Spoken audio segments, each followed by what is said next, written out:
وعلمت ان الله مطلع علي فاستحييت. يعني هسه احنا البعض بالخلوات يسوي ما يسوي، مو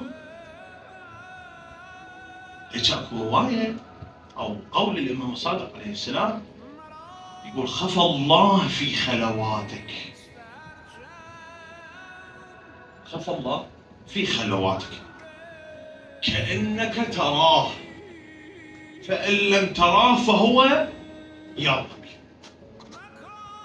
يعني هسه احنا اكو مرات شغلات انا مثلا استحي اسويها قدام صاحبي، اعمال هسه انا امثل قدامك انا مؤمن ومتدين وصاحب دين قدامك ظاهريا، ولكن بالخلوات اسوي ما اسوي.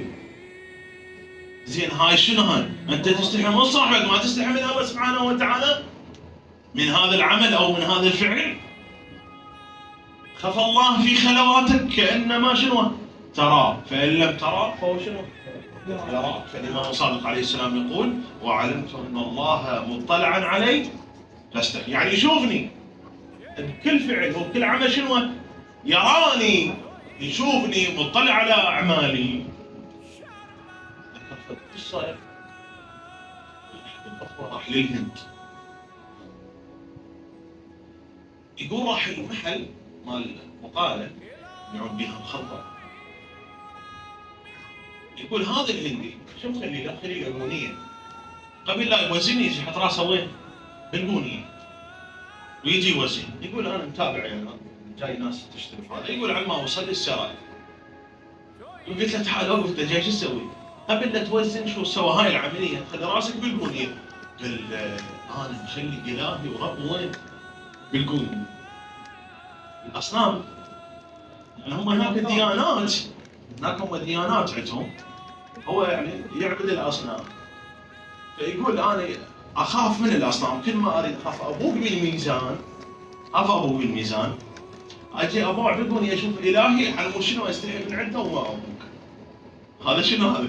هذا خوف خارج طاعه الله وغير موالي.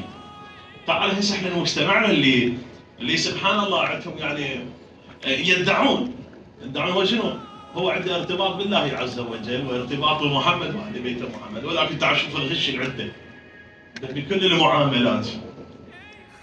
تعال طب السوق تلقى الطماطم زينه هاي اللي فوق والرايجه وين جوا، من يوزن لك؟ ما يوزن لك من هاي الزينه القويه، من هاي الرايجه التعبانه. زين هذا يقبل به محمد وآل بيت محمد؟ ما يقبل به. يعني في كل المعاملات انه شنو؟ خلي في بالك انه شنو؟ الله مطلع علي، ان الله شنو؟ يراني في كل عمل، سواء كانت بالمعاملات سواء كانت بالعبادات، في كل الامور انه شنو؟ الله سبحانه وتعالى مطلع علي ويراني. هاي تخليها دائما في بالك.